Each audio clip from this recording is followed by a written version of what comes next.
Tell me when. Hey, Donny Walker here. I'm here with my dad, Bobby Walker. Happy Father's Day, Bobby. Kids are sitting in the truck. My brother Johnny's filming me.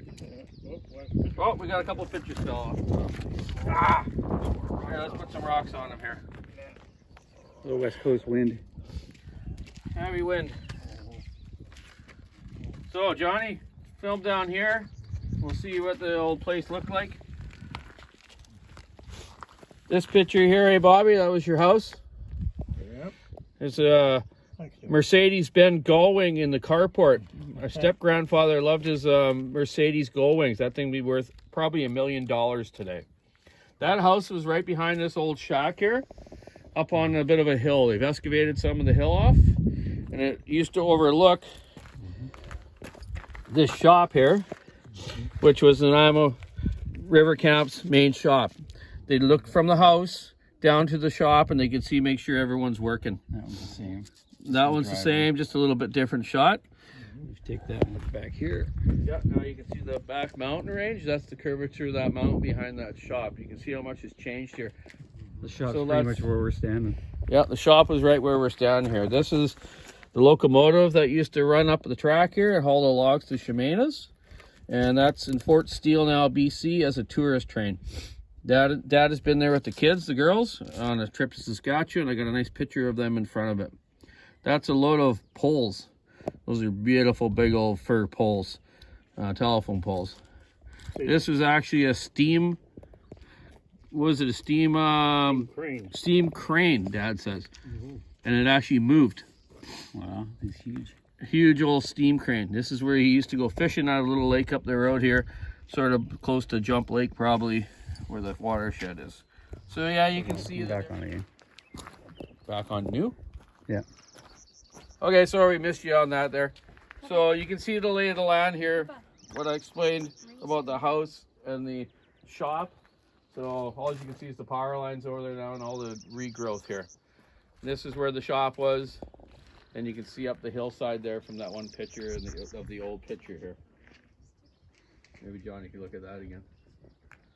So we just come up here today so Papa could show us where he lived as a kid. He was one of the only kids that lived up here. What is that area up there? Clear. That clear there? I don't know what area's that called, but there's a big burn pile in the middle. Something in the middle of it. Yeah, big burn pile looks like. Probably a heli little log in the show, eh? So what year did you live here from? 1949? 49 to 50. 1949 to 1955 or 56, he says. 56. How long did it take you to get to town from here? Oh, God damn it, A couple hours? You used to ride the train into Ladysmith, didn't you? Oh, I went down a few times, yep. Yeah, took the old steam train down to go to town to visit some buddies or, I don't know, get some beer or something. Nicest thing was plowing snow with it, with the locomotive. Oh, yeah? Yeah, with plowing snow, they had a railroad car had a big blade in front of it, eh? Yeah, yeah. Plowing snow. Yeah. And you sit in the cab there, and you watch the fire, eh? Because every time the engine fires, it Pulsate? Oh yeah. In the fire pit. Oh yeah. Of the steam train. I mean, it's hot. Yeah, yeah. And run on bunker fuel, eh? Bunker fuel, not wood. No, bunker fuel. Yeah. Bunker fuel. Yeah. So, how much snow did you get up here then? Lots. In those days? We see a lot of snow. 10, 12 feet? No, not that. 4 or 5 feet? No, Couple feet? 4 or 5 feet. We're not in Alaska. Yeah, yeah. So yeah, you plowed snow on the track. That's cool. And that old one picture here you see is the old speeder train. And M&B had some of these made. So basically, they're just like a truck. They had an automatic, had a transmission and a rear end, just with railroad wheels. And they would use that to run up into the settings, eh? That's why the guys went to work. Yeah. That's how the guys got to work. Yeah. They would speed up the track to the work site, then the train would come up and they'd load up the trains with the wood. Who's in this picture? A couple kids that lived here in the on the pole side, right? Yeah. Where they did the poles. A couple kids lived there. Pole camp. They had a pole camp.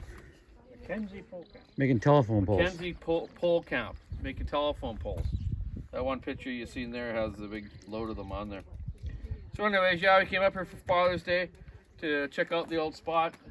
Nothing left here anymore, just a bunch of debris wood. But yeah, nice to get out. Happy Father's Day to everyone out there. Keep your saw into it, stick in the ice, rubber in the road. Check out the WalkerSawShop.com online store. Have a great weekend. Solid wood.